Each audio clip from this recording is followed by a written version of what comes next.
Avez-vous déjà entendu parler des annales akashiques? Il s'agit de la mémoire de l'univers, la bibliothèque universelle contenant le livre de chaque âme, la conscience individuelle et collective de nos vies. Pour approfondir ce sujet, j'ai le plaisir de recevoir Émilie Nicole, auteure, chef d'entreprise, cartomancienne, médium et lectrice akashique.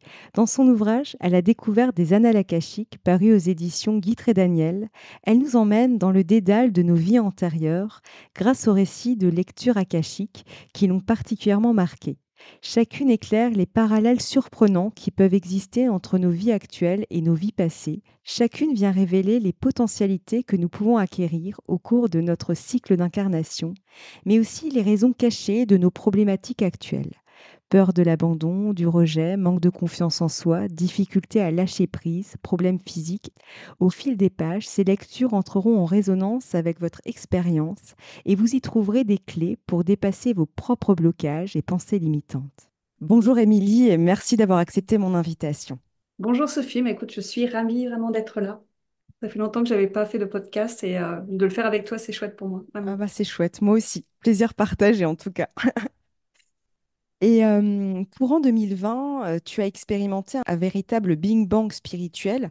Pourrais-tu nous en dire un petit peu plus?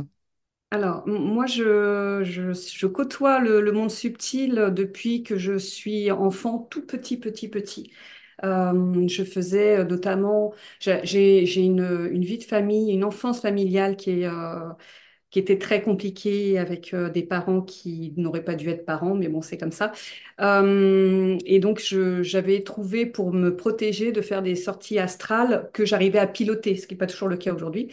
Mais enfant, en tout cas, j'arrivais à les piloter, c'est-à-dire à m'extraire de chez moi, de là où je me faisais agresser, pour aller notamment dans mon jardin et faire le tour de la maison et de regarder à travers la fenêtre, une fois que j'avais fait le tour, là où j'en étais, en tout cas là où mon corps physique en était, pour voir quand est-ce que je pouvais le réintégrer, tu vois. Donc c'est moi, ça a Mhm. vraiment commencé tout petit.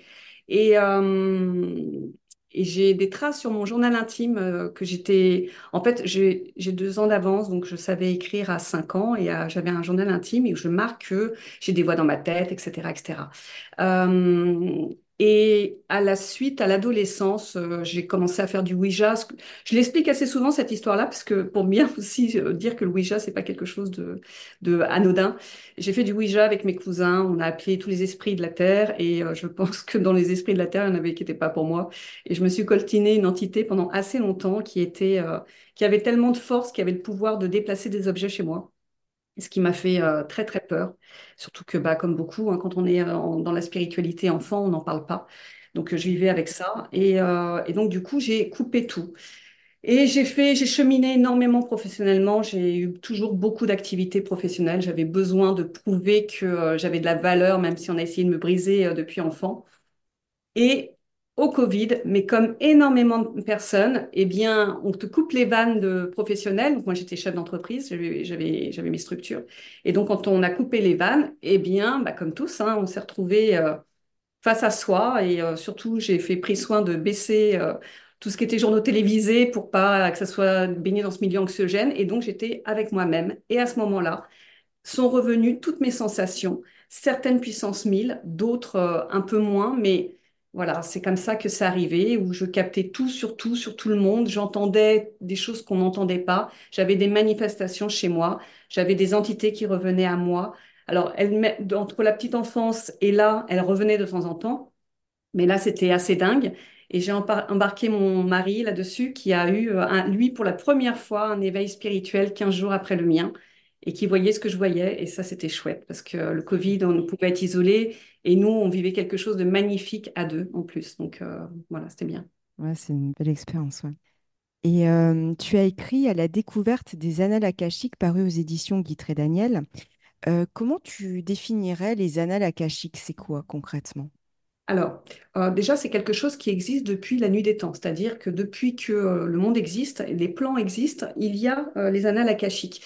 On peut, pour faire simple, parce que on a toujours tendance à faire de la spiritualité quelque chose de compliqué pour Mm. dire que nous, on a le savoir, etc., Mm. etc. Or, la spiritualité est le plus simple, est très simple. Elle est à la portée de tous et elle n'est pas élitiste. Et donc, pour faire simple, c'est ni plus ni moins comme un dictaphone qui enregistre tout ce qui se passe, que ce soit sur notre plan, sur d'autres plans, que ce soit tout ce qui se passe, c'est-à-dire nos émotions, nos sentiments, ce qu'on va dire, ce qu'on va faire. Vraiment, c'est une cartographie totale de nous, les êtres humains, mais également des minéraux, des végétaux, des animaux, voilà. Et c'est comme dans un cloud, c'est-à-dire que cet accès à cette mémoire, il est partout. Vraiment, moi, quand on me le montre, ça fait comme des alvéoles pardon, dans une ruche. Tu vois, c'est un peu ce Ouais, ouais. système-là. C'est tout autour. Et comme nous avons des sortes d'antennes énergétiques, hein, je veux pas, mais bon, bref, on a une sorte d'antenne énergétique qui nous permet, qui se situe au niveau là du chakra coronal hein, et qui s'ouvre, et ce qui nous permet de capter la fréquence du monde subtil. Eh bien, on peut aller se greffer n'importe où, n'importe quand, à cette fréquence-là. Et là, par contre, on ne maîtrise pas. C'est-à-dire que cette fréquence, euh, on m'a dit, lorsque j'ai découvert les annales akashiques, qu'elle était gardée par des maîtres et enseignants, au nombre de 5. Donc, des entités, non pas supérieures, mais avec une fréquence bien particulière qu'on nous, on pourrait juger avec nos mots supérieurs. Je ne sais pas, je n'ai jamais vu s'ils étaient 5, moins, plus ou quoi, mais en revanche, j'ai été confrontée à ces sortes de professeurs, entre guillemets, je les appelle un peu comme ça, qui, eux, décident ce que l'on peut voir, quand, comment, pourquoi, c'est eux, c'est pas nous. C'est-à-dire que moi, j'ai la spécificité d'aller voir des vies antérieures à chaque fois. C'est parce qu'ils le veulent bien. Et c'est parce que ça fait partie de mon chemin. D'autres iront voir, auront accès à des conseils pour bien vivre. D'autres auront une capacité à aller reprogrammer des personnes. Par exemple, quelqu'un qui a été magnétiseur dans une vie antérieure, il a ce potentiel-là en lui aura la capacité de lui recharger, entre guillemets, son potentiel, etc. Ce que je veux dire, c'est exponentiel. On n'a pas été au bout de tout. Je crois qu'on n'ira jamais au bout de tout. On a une capacité aussi d'aller choper des inventions, ce que faisait Léonard de Vinci. Ouais. Moi, à la découverte des annales akashiques, je l'ai canalisé avec les annales akashiques. Mon premier oracle Akasha, la même chose. Mes bijoux subtils, la même chose. Faut pas croire qu'on invente quelque chose. On va comme dans une salle Mm. où il y a des choses et on ramène, mais on est inventeur de rien. En fait, on sert de canal et c'est nous qui matérialisons. En fait, c'est ça qui permet de matérialiser dans la matière. Nous sommes tous et toutes, il n'y a pas de notion d'être élu, encore une fois, j'insiste, Ouais. mais nous sommes tous des canals. Mais tout le monde, quand on a une intuition, alors certains tirent vers le bas en disant c'est une intuition, je le sens comme ça, mais elle vient d'où cette intuition? C'est quoi Mm. cette intuition? Qui souffle à l'oreille? Ouais. On est canal. Après, il y en Ouais. a qui le font en conscience, d'autres qui le font comme ça, mais même les non spirituels canalisent, bien Mm, sûr. mm, Quand vous cherchez une idée pour une décoration, pour un livre, a fortiori, pour une musique, pour, euh, pour le choix d'une voiture, je fais des choses très terre à terre pour vous montrer que c'est mm, n'importe quoi. Et vous ne savez pas, et à un moment donné, un matin, vous levez, vous avez l'idée. Ou vous entendez une musique et ça vous donne autre chose. Ou vous entendez quelqu'un parler, l'association de mots fait que vous avez l'idée. Ça vient d'où ça? mm, On est mm. tous canals. Ouais. On ne l'avoue pas, on ne se le permet pas, on ne veut pas Ouais. le savoir, mais on est tous. Ouais. Et justement, comment tu t'es initiée aux annales akashiques? Alors moi, c'est une drôle d'histoire, ce truc-là, parce que quand on était un petit trio, au moment où tout s'est réveillé, il y avait Bruno, je l'ai dit, moi-même, et j'y viens, ma prof de yoga de l'époque, qui était devenue une amie, et elle aussi était très curieuse du monde subtil. Et chacun, on faisait nos enquêtes, on allait sur YouTube, on allait sur tout, enfin bon, ça fourmillait de partout à ce moment-là. Et elle avait vu une formation dans les annales akashiques en région parisienne. Et elle m'a dit, est-ce que ça t'intéresse? Et il paraît, je dis il paraît parce que c'est un bloc total, je ne m'en rappelle pas. Il paraît que je lui ai dit, oui, ça m'intéresse. Et elle m'a donc inscrit. Et il y a eu la deuxième vague de confinement, ça n'a pas pu se faire, etc. Je ne m'en rappelle plus. En revanche, j'avais acheté un livre, Le pouvoir des mains de Breman, Barbara Ann Breman. Mhm. J'ai un doute sur le titre, hein, mais enfin, si vous tapez Barbara Ann Breman, vous pouvez le retrouver, qui est une Bible, je trouve, sur le pouvoir que l'on peut avoir, qui est insensé. Enfin, c'est même pas le pouvoir, c'est nos capacités plus exactement. Et à un moment donné, qui dit, moi, quand j'ai une question, pas de problème, je demande aux annales akashiques. Et au moment où je lis ça, déjà, j'ai l'impression de le découvrir pour la première fois, alors qu'il semblait que je m'étais inscrit avant, bref. Mais en tout cas, ça a énormément vibré. Et à cette époque-là, en fait, le monde subtil me guidait sur mon parcours en me faisant, mais presque en état de transe. Quand il y avait quelque chose qui me parlait, il me mettait en état de transe pour me donner l'indication, c'est-à-dire je ne pouvais vraiment pas le louper. Et là, ça m'a mis dans cette effervescence-là, et je me dis, mais comment c'est exceptionnel d'avoir un accès direct quand on a une question, et non pas de se référer à quelqu'un, mais se référer à la source. Je dis, mais c'est génial, il faut que je le fasse. Et donc, ni une ni deux, Google, tac, tac, tac, formation, ça vibre, j'y vais. Enfin, j'y vais, je m'inscris en tout cas. Et quelques semaines après, je fais une formation en magnétisme. Et le dernier jour de cette formation en magnétisme, alors qu'il le fait très rarement, dit bah, on va faire un petit atelier dans les annales akashiques. Et donc, moi, chouette, bah, je vais voir un petit peu ce que ça dit. Groupe de 6, on se regarde chacun dans les yeux. C'est comme ça qu'il permettait d'aller dans les annales akashiques. Il y a plein de façons d'aller dans les annales akashiques. Et là, c'est pareil, une transe de dingue. J'ai toutes mes notes. J'écrivais des pages entières sur les 6 personnes autour de moi et je voyais leur mission de vie, leur futur, leur présent, leur passé, leur vie antérieure, tout. Et j'étais complètement comme ça et je me suis dit, mais c'est sûr, c'est ça. Et depuis, bah, c'est ça. Ouais. Magnétisme, je ne le fais pas. L'univers m'a amené très, très peu de clients. Et pourtant, je suis très bonne à ça. Et c'est pas pour dire je suis bonne, mais c'est pour dire parfois, on peut être bon, mais c'est pas notre chemin. Et en revanche, m'a abreuvé de personnes en consultation, évidemment de tarologie, mais également d'annales akashiques. Voilà, et tout est venu comme ça. Et je rebondirais juste sur quelque chose qui me vient. Je me dis finalement, euh, tu me diras ce que tu en penses, mais quand j'écoute ton histoire et d'autres personnes que j'ai pu interviewer, j'ai l'impression que il y a une sorte de plan. C'est-à-dire qu'en fait, quand tu es vraiment sur ton chemin, en fait, ça vient à toi. Et comme tu dis très justement, il y a des choses comme le magnétisme, c'est pas venu à toi parce que c'était pas, ça faisait pas partie, entre guillemets, du Ça n'a rien à plan. voir avec notre valeur. C'est pour ça Ouais, que je le c'est précise. ça. Parfois, Ouais, on peut se poser des questions en disant, je ne comprends pas, je fais tout bien, je suis bien. Oui, mais c'est c'est pas ça. notre histoire. Ne remet Exactement. pas en cause qui nous sommes, mais nous, nous sommes incarnés pour nous réaliser dans un certain angle. Donc, si on est en dehors de l'angle, eh bien, bah, c'est pas pour nous. Mais C'est ça. ça n'a rien à voir avec nous. Ouais. Ce Et n'est donc, pas ça, notre moment. et ça demande vraiment, comme tu nous le partages, de s'écouter en fait. Alors toi, tu as eu effectivement des signaux, mais je pense qu'on en a tous finalement des On signaux en à a un moment tous. donné. Mais Ouais. on a aussi beaucoup le syndrome de l'imposteur, évidemment. Mm. Et que bah, les signaux, on se dit que c'est pas pour nous. On C'est a ça. le doute, on a un manque de confiance en soi. Hein. Ce sont les grands mots de l'être humain et c'est bien normal et c'est pour ça qu'on s'incarne. Mm. Donc, bah non, c'est pas possible. Il y a cette notion aussi où je me bagarre beaucoup, j'arrête pas de le dire à ton podcast, je m'en excuse, mais cette notion de spiritualité élitiste. Donc, comme on est marqué là-dessus, eh bien, on se dit, bah non, ça peut pas être nous puisqu'on n'est pas des élus. Complètement. Donc Mm. là, et puis de l'autre côté, on est marqué aussi depuis notre enfance que la spiritualité est quelque chose de mal. Donc du coup, rentrer là-dedans, on y va un peu sur la pointe des pieds. On n'ose pas dire, alors que c'est quand même rigolo. Parce que j'ai plein de casquettes professionnelles qui sont liées à la spiritualité. Je fais des conférences, j'ai Mm. une boutique de bijoux, j'ai une boutique de Mm. produits spirituels, je fais des livres, je fais des consultations, je fais des conférences. Enfin bon, bref, voilà, j'anime mon truc, plein de choses, plus mon agence immobilière que j'ai toujours.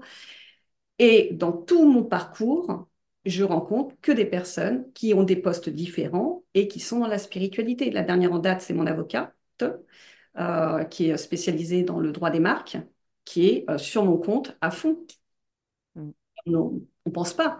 Quand Mm. je fais des formations, j'ai des notaires, j'ai des chirurgiens, Mm. euh, j'ai de tout, quoi. J'ai une mère, j'ai une personne au gouvernement, enfin voilà, quoi, enfin, Mm. qui ne fait pas de formation, mais j'ai en consultation. Mm. Tout le monde est spirituel. C'est ça. Mais tant qu'on n'affichera pas notre couleur, il y aura toujours des tabous. C'est pour ça que je Mm. montre que la spiritualité peut être une spiritualité du quotidien, et c'est pas pour autant qu'on met de l'ail chez nous partout et qu'on met un truc sur les miroirs et qu'on est en dehors du cadre. On est justement encore plus dans le cadre parce qu'on a une spiritualité, c'est-à-dire qu'on est connecté à nous et connecté aux autres. Donc Mm. on est encore plus dans le cadre. Je trouve que c'est quand on n'est pas connecté à la spiritualité qu'on est quelque part en dehors du cadre parce que dans le déni de notre raison d'incarnation. C'est exactement ça. Ouais, tu le résumes effectivement très très bien. Et justement, dans ton ouvrage, tu parles du processus d'incarnation. Oui. De quoi s'agit-il? Alors, selon mon angle, et à Mm. vous de voir si ça résonne, Moi, ce qui m'a été montré, c'est qu'une âme est une énergie. C'est un... En fait, on me la montre, j'en parle dans le deuxième livre que je suis en train d'écrire, et je canalise aussi pour écrire ce deuxième livre. Et donc, on me l'a encore affiné il y a 15 jours de ça, et je trouve ça incroyable. On me montre comme un tuyau, mais pas un tuyau rond, un tuyau un peu... alors, je vais le décrire parce que je crois qu'il n'y a pas la vidéo. Un tuyau un peu comme si on prenait un tuyau rond et qu'on écrasait un tout petit peu. Donc, ça fait Mm. comme un ovale, Un ovale, ouais. avec un peu comme des anneaux qu'on peut retrouver sur les vers de terre, tu vois, à l'extérieur. Donc, un peu Mm. ça, mais qui est de couleur un blanc jaune, mais c'est pas une couleur qui existe, en tout cas, pas la vibration de cette couleur-là n'existe pas.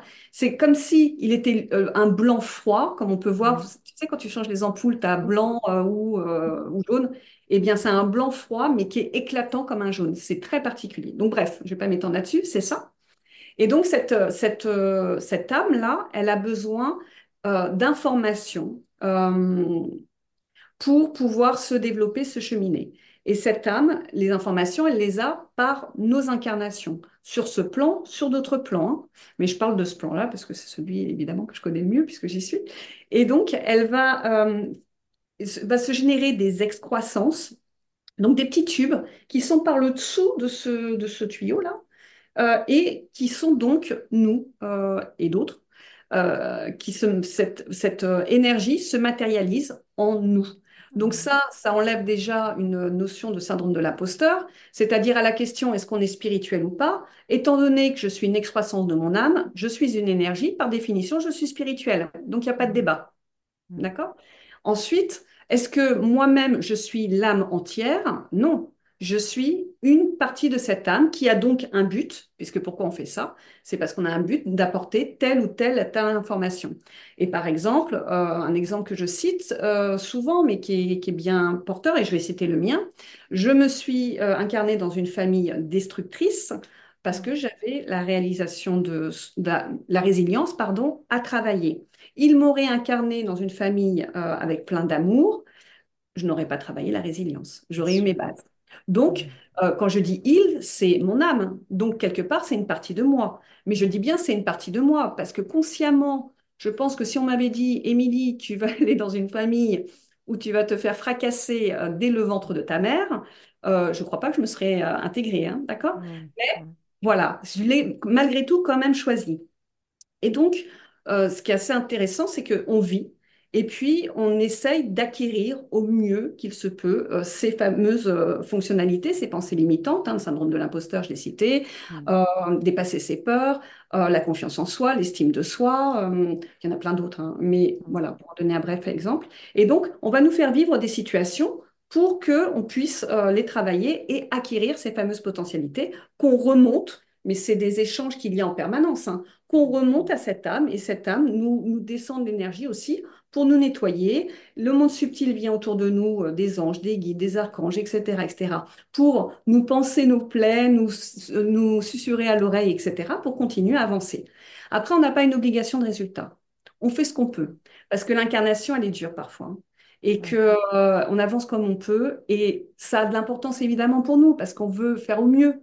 Mm. Mais c'est aussi bien de se dire que si on a essayé et qu'on n'arrive pas au bout, c'est bien. Voilà. Mm. Et on a le droit de s'aimer. Et s'aimer pour ça. Parce qu'encore une fois, c'est difficile.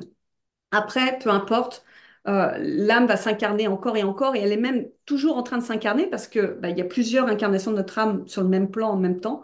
Et et il n'y a pas de notion de temps. Le temps nous est donné pour que justement nous pousser à nous booster. Si on avait l'éternité, je ne pense pas qu'on fasse des séances de thérapie diverses, qu'on apprenne à se faire mal pour espérer avoir du bien après, qu'on aille triturer nos parties sombres et tout. Je pense qu'on serait peut-être tous sur la plage.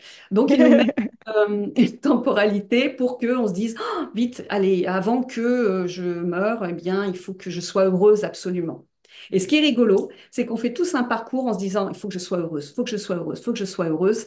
Et quand le bonheur est là, eh ben, il faut faire un parcours pour se dire, j'ai le droit au bonheur. C'est pas Exactement. si simple. Exactement. C'est ça en plus, ce qu'il y a, ouais, ouais, ouais, effectivement. Et en quoi les annales akashiques peuvent-elles nous aider dans notre cheminement? Bien, parce qu'on n'est pas seul.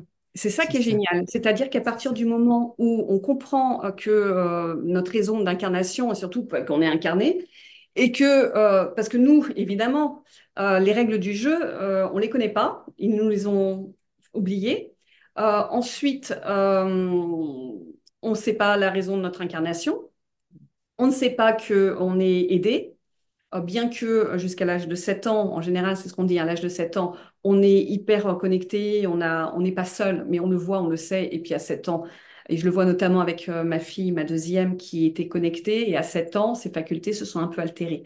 Euh, donc ça, j'ai pu l'éprouver. Donc voilà, et donc on a l'impression d'être tout seul. Et quand après on est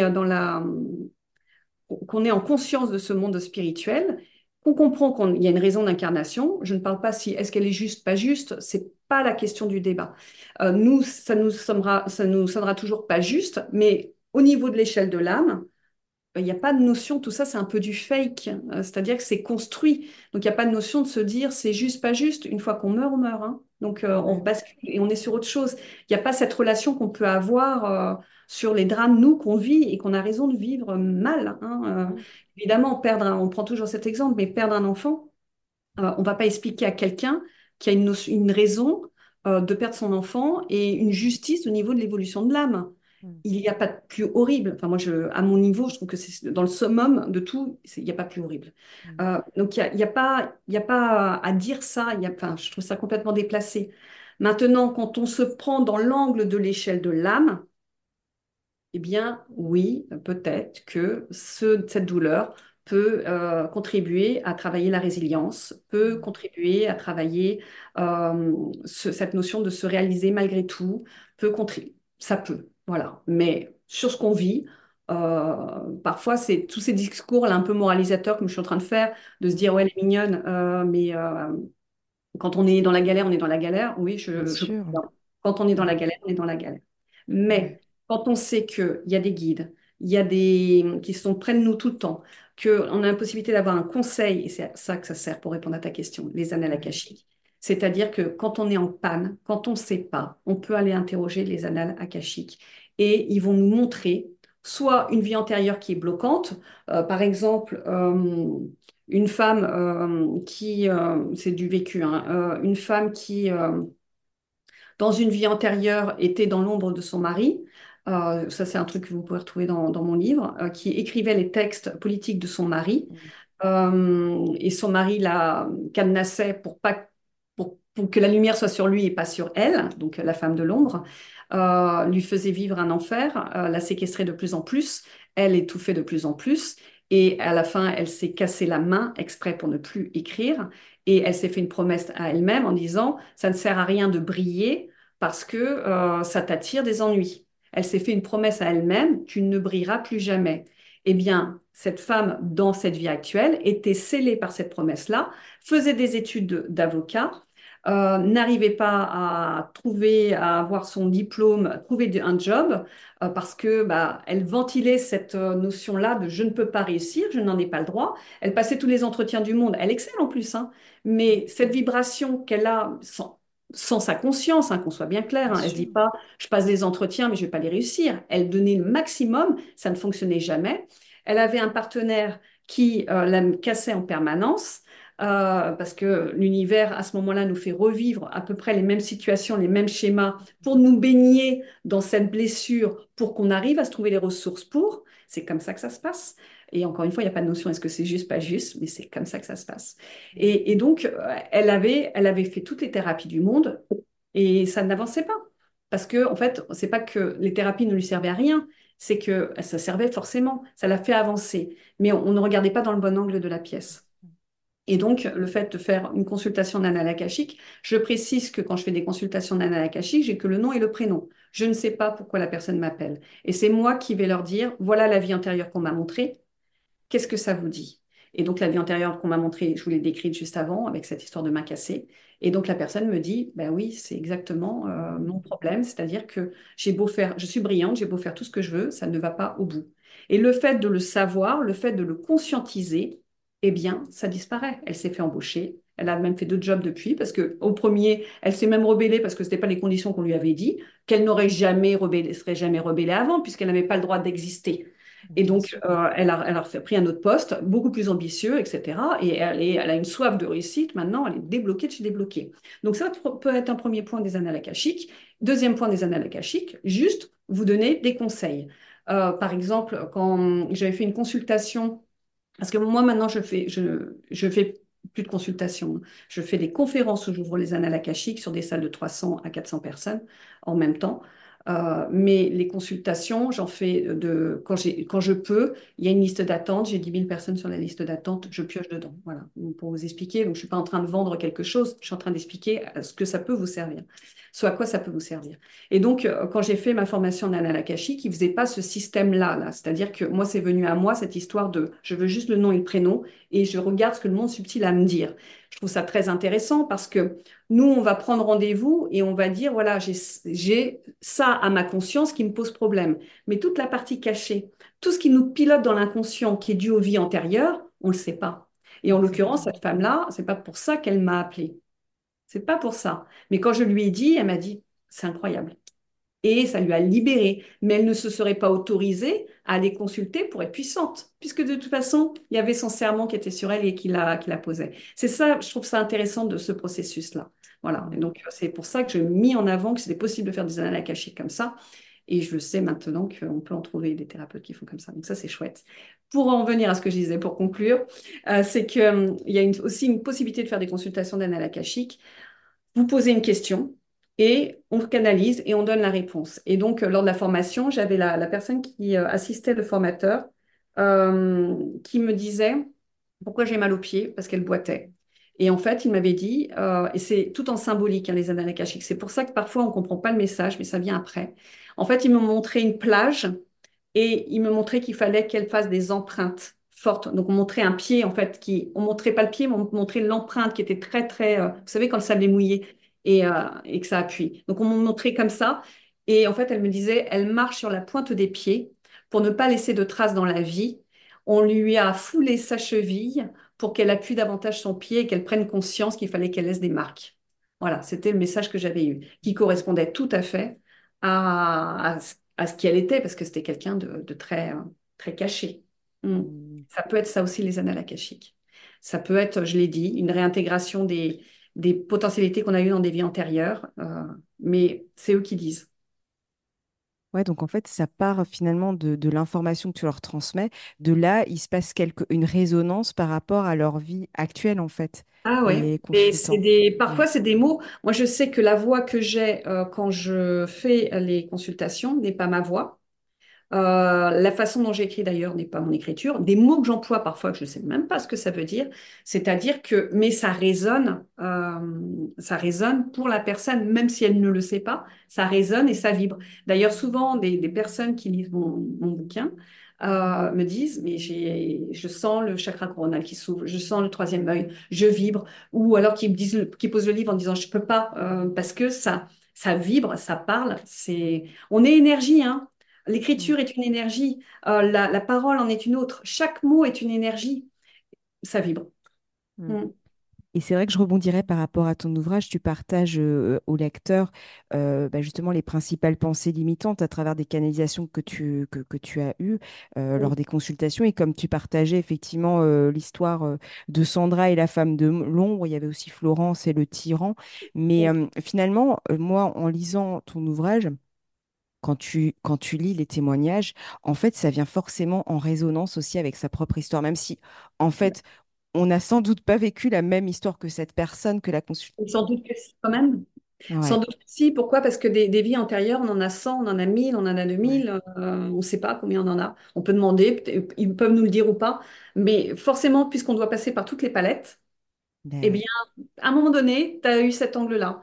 Et ce qui est intéressant quand on va explorer là-dedans, alors je dis quand on va explorer, mais il faut pas que ce soit une overdose. Ce que je veux dire, c'est que quand même, on a à se construire dans cette vie-là. On est incarné pour faire des choses dans cette vie. Et parfois, je vois des personnes qui sont tellement passionnées par les vies antérieures qu'ils y sont tout le temps. Ben Donc, ouais. très bien, mais qu'est-ce que tu fais de cette vie-là? Mm. Donc, bah, c'est pas grave, hein, tu vas te réincarner encore pour aller la revivre, mais je trouve ça dommage, moi, Mm. personnellement. Donc, Mm. c'est bien d'y aller pour savoir si on est dans le juste ou pas, ou pour nous enlever des pensées limitantes, mais on a quand même des choses à construire dans cette vie-là. Mm. Et aussi, ce qui est intéressant, c'est que on a tous été des salauds, hein. Mm. Ouais, Et ça, faut pas l'oublier. C'est-à-dire que quand effectivement. on va dans les vies antérieures, on n'a pas toujours été bon. Et à certains égards, même dans cette vie-là, je pense qu'on n'a pas tous été bons. Il faut avoir la reconnaissance de le savoir. Ça permet d'être moins dans le jugement de l'autre. On a été noir, on a été arabe, on a été blanc, on a été tout. Mm. On a été dans l'opulence, on a été dans la famine, on a tout été. Et on a fait au mieux qu'on a pu, voilà, avec les moyens qu'on avait. Parfois, la, la méchanceté est utile au niveau de l'âme, hein, j'entends bien, pas au niveau de nous, hein. La méchanceté permet de travailler la résilience. S'il n'y a pas de méchanceté, il n'y a pas de résilience, donc on ne nourrit pas l'âme. On a le droit à l'erreur, on n'a pas une obligation de résultat, on fait avec ce qu'on peut. Parfois, j'ai des personnes qui ont des vies antérieures très, très, très, très, très difficiles, qui ont une colère, et cette colère, elle est tout à fait légitime parce qu'ils en ont bavé, vraiment bavé, bavé, bavé.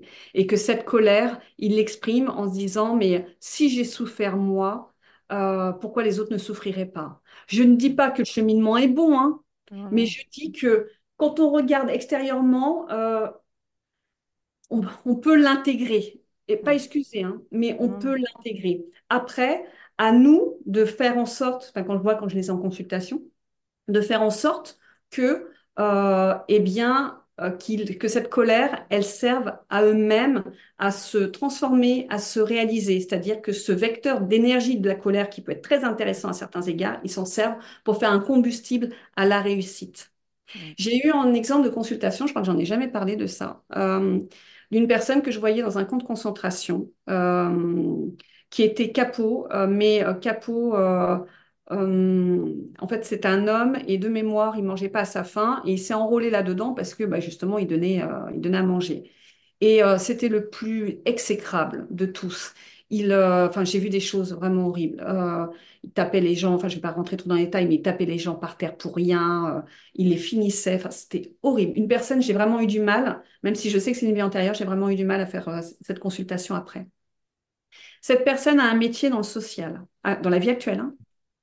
Elle dit, je suis... Évidemment, elle m'a pas appelée pour ça parce que ce qu'elle va me dire, elle ne l'a jamais dit à personne parce qu'elle en a honte. Quand elle voyait des personnes d'origine étrangère, la première chose qui lui venait dans la tête, c'était des mots vulgaires Mm. d'insultes. Ouais, bien sûr, d'accord. Elle me dit, je ne suis pas raciste, je travaille dans le social, j'aide que des gens de couleur, je m'en rends malade, je ne sais pas d'où ça vient, j'ai honte de moi. Je, Vraiment, mais c'était la vie antérieure encore prégnante qui était là, qui agissait et qui la rendait, mais hyper. Et elle ne savait pas quoi faire de plus pour enlever ça. Elle avait honte de le dire à quelqu'un, donc elle se le trimballait. Elle ne m'a pas appelé pour ça. C'est ça qui est venu. Et au moment où je lui ai dit, quelques jours après, c'est passé. Parce elle a cadenassé ce Mm. personnage-là. Il ne lui prenait plus de pouvoir dans cette vie actuelle, ce qui lui permettait de se réaliser. Et surtout, elle a compris que ça avait du sens. Vous comprenez? Ouais. Ça avait du sens. Elle n'était pas malade. Mm. C'était la vie antérieure qui était encore présente. Cette Et colère qui jaillissait encore. ouais. Tu as créé Akasha, l'oracle des mémoires akashiques, paru aux éditions Exergue. Dans quel cas peut-on utiliser cet oracle? Alors, les oracles, dans la mesure où ils sont généralistes, c'est-à-dire que des oracles, tu peux avoir des oracles qui parlent du domaine de l'amour, des oracles qui sont spécialisés. S'ils sont généralistes, tu peux les utiliser n'importe comment, n'importe quand. Qu'est-ce qu'un oracle? C'est un, un trait d'union entre nous et le monde subtil. C'est-à-dire que le monde subtil va te faire sortir telle ou telle carte qui voudra dire tel message, c'est-à-dire que chaque carte est un mot. L'ensemble des mots constitue une phrase, et donc il va communiquer avec toi là-dessus. Si tu regardes une carte, tu sais, on voit dans les films, mais je sais que les psychanalystes le font, où ils te montrent une tache d'encre et on te dit qu'est-ce que c'est? Il y a quelqu'un qui va dire une chauve-souris, l'autre qui va dire ma belle-mère que j'ai mis dans le placard. Tu vois, c'est un peu ça. Eh bien, c'est exactement la même chose, les oracles. C'est-à-dire qu'à toi, cette image-là, de par tes vies antérieures, de par ton vécu, va te dire telle chose et ta voisine va te dire autre chose. Et vous aurez tous les deux raison. Et comme le monde subtil te connaît, puisque tu es de leur monde, s'il veut t'envoyer ce message-là de la chauve-souris, va te faire sortir cette carte-là qui veut dire chauve-souris pour toi. Et s'il veut parler du meurtre de la belle-mère à l'autre, il va sortir cette carte-là aussi. Tu vois ce que je veux dire? Ce sera pas le même message, mais ça sera la même carte. Bon. Akasha, c'est un oracle que j'ai canalisé avec les maîtres et enseignants. Je ne l'ai pas inventé. Et c'est un oracle qui te permet d'aller dans les vies antérieures si tu le souhaites. Je mets une prière qui permet d'aller dans les annales akashiques dedans. Ça te permet également d'avoir une réponse sur tes problématiques actuelles, des conseils. Tu peux faire des relations amoureuses dessus, tu peux faire des relations professionnelles, il est multiple. Et donc, selon ce que tu as à traiter, eh bien, tu peux faire pour un tirage du jour, pour voir comment va se passer les énergies de ta journée, un 3 cartes, les énergies du passé, un 7, une guidance psychologique pour voir quelle est la personne que tu vas rencontrer, quel est le salarié, enfin, tu fais tes chefs d'entreprise, tu fais un entretien d'embauche, tu peux faire une guidance. Tu vas pas aller voir les dessous qui ne te regardent pas de la personne, mais tu peux savoir, comme tu poses de toute façon des questions pour connaître la personne que tu as, et bien avec les cartes, de voir quelle est cette typologie de personne et surtout, est-ce qu'elle peut s'épanouir chez toi et est-ce que toi, tu peux t'épanouir avec. C'est pas aller fouiller dans ce qui te regarde pas, Mm. c'est juste pour voir si ça match. Pareil pour des rendez-vous. Pareil pour ce job. Est-ce que finalement ce job est pour moi ou est-ce que c'est une vue de l'esprit? Est-ce que c'est mon mental qui me joue des tours? Qu'est-ce que le monde subtil a à me dire? Qu'est-ce qu'on peut me parler d'une vie antérieure que, évidemment, je ne connais pas ou que je ne connais plus exactement, mais qui m'empêcherait d'être aujourd'hui? Quelle est cette mémoire, ça, là? Et donc, tu peux aller voir ça aussi. Je viens de me faire plaquer par mon mari. On était mariés depuis 20 ans. Je ne comprends pas la situation. Pourquoi on en est arrivé là? Qu'est-ce qu'on peut me dire de ça? Et donc, tu vois ce qui s'est passé d'un autre angle. C'est-à-dire que le monde subtil va te dire, voilà ce qui s'est passé. Euh, donc, c'est hyper multiple. Moi, je l'utilise tous les jours. Je canalise aussi, hein, ça me parle. Mais les cartes, je trouve que c'est reposant. Et les images, j'ai fait exprès. Je travaille avec Carla Cartagena, qui est une illustratrice d'un talent incroyable. Chaque carte Mm. est une œuvre. Elles J'ai sont mis belles. plein de détails Mm. dedans. Et le Mm. deuxième est encore plus. Plein Ouais. de détails dedans. Aventurez-vous sur les détails parce que les détails, ils ouvrent des portes et vous augmentent votre taux vibratoire, ouvrent le chakra coronal et vous permet d'être une antenne, la fameuse antenne que je parlais, pour capter les messages du monde subtil. Un oracle, c'est pas du mal, hein. Un oracle, c'est vraiment du bien. Et tout le monde peut le faire, vraiment tout le monde. Et du coup, comment on se familiarise avec? Parce que finalement, il y a un petit carnet. Et ce qu'on peut être tenté de faire, et là, je parle en mon nom aussi, que j'ai pu le faire, en tout cas, dès que enfin, au départ, quand tu découvres un oracle, tu as tendance à regarder bah, finalement le petit livret, qu'est-ce qu'il dit, etc. Même si c'est très light, finalement, le Mais petit surtout livret. pas. Ouais, c'est ça. Parce qu'en Surtout fait, pas.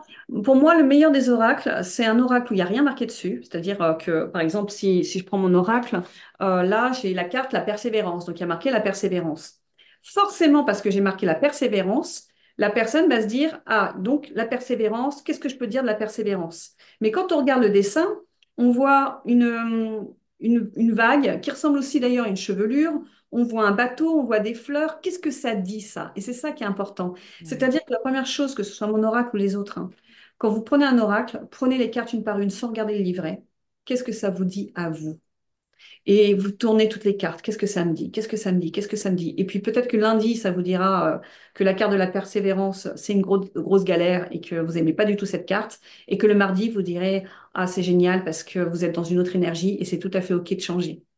Et puis après, si ça vous dit, dans le livret, vous avez une méthodologie de cartes et autres. Moi, je n'aurais jamais écrit de livret, mais bon, mon éditeur haïtien dit, si tu mets pas de livret, il y a des personnes qui ont pas assez confiance en elles, qui vont pas oser, donc ils ont besoin de bases. Donc, je donne des bases dans le livret. Mais si vous avez envie, et surtout, faites-le, d'inventer votre propre méthodologie, n'hésitez pas.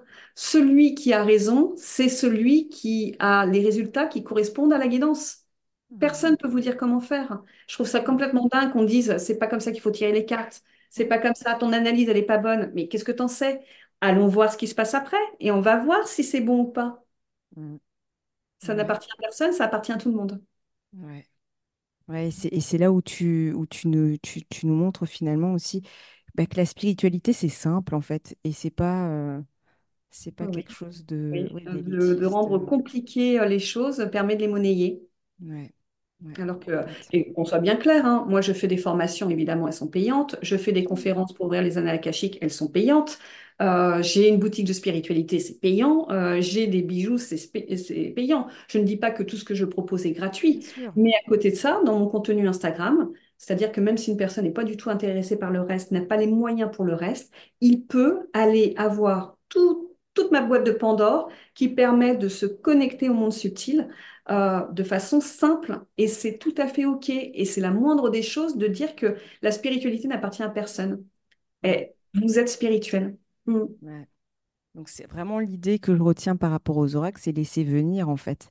C'est tu Oui, prends la bien sûr. carte et tu laisses Bien sûr. venir en fait, et tu te laisses Et traverser. il y a pas de gros mots, c'est-à-dire que parfois, Ouais. je le vois en formation, hein, les personnes disent il y a ça qui m'est venu, mais bon, ça veut rien dire. Mais on te demande pas ton avis. Dis, Ouais. Ouais. si s'abîme à te le dire, c'est pour que tu le dises. Ouais, ouais. Mm. Ouais, c'est chouette. Et quel serait ton mot de la fin pour clôturer notre échange? Bah justement, c'est quand on a des épreuves de la vie, parce qu'on en a tous hein, forcément à un moment donné de notre vie. Hein. Donc ça là-dessus, je pense qu'on est tous égaux. Et, euh, et bien on a le droit d'être heureux quand même malgré tout. Et, euh, et on n'est pas seul. Et Mm. justement, c'est ça qui est intéressant, c'est-à-dire que quand on vit des moments joyeux, quand on vit des moments tristes, quand on vit tout simplement, de se dire que autour de nous, il y a des guides et que c'est très facile de se connecter aux guides. Hein. Mais c'est-à-dire que j'ai un 100%. Lors de mes conférences, 100% des personnes se connectent aux guides dans les 10 minutes qui suivent ma conférence. C'est d'une simplicité incroyable. Et donc, quand on a accès à ça, eh bien, wow, ça va tellement mieux et on y a le droit et personne ne peut nous dire qui nous sommes à part nous-mêmes. Personne ne peut nous définir par des mots c'est pas pour toi, t'as pas le droit, etc. Qui sont-ils pour définir ce que nous sommes capables? Et surtout, nous sommes puissants, c'est-à-dire que on n'a aucune limite et demain, c'est marrant parce que ça vibre là, vous voyez, par exemple. Demain, tu te surpasses, mais qui dit qu'après-demain, tu vas pas te surpasser encore? C'est-à-dire que tout est possible. Soyons ouverts. Et moi, j'ai un mantra que j'arrête pas de dire et j'arrête pas de mettre sur Instagram et que je vois de plus en plus sur des fonds d'écran et autres. C'est ose, brille, sois puissante, sois puissant. Et je pense qu'un jour, je vais finir par me le faire tatouer parce que c'est tellement, on se cloisonne tellement on cloisonne tellement les Complètement. autres. Mm, mm. Ose, brille, sois puissant. Un grand merci en tout cas, Émilie. C'était vraiment un plaisir d'échanger avec toi. Bon. Merci. Merci, merci à toi. Et j'invite les auditeurs qui souhaiteraient aller plus loin à découvrir ton ouvrage à la découverte des annales akashiques paru aux éditions Guitre et Daniel. Et puis ton oracle que je trouve, alors les cartes, je les trouve magnifiques. C'est l'oracle des mémoires akashiques paru aux éditions Exergue. De toute façon, il y aura le lien sur ce podcast. Et ça Encore un s'appelle grand Akash. merci. Ouais. Ça marche. Merci, merci.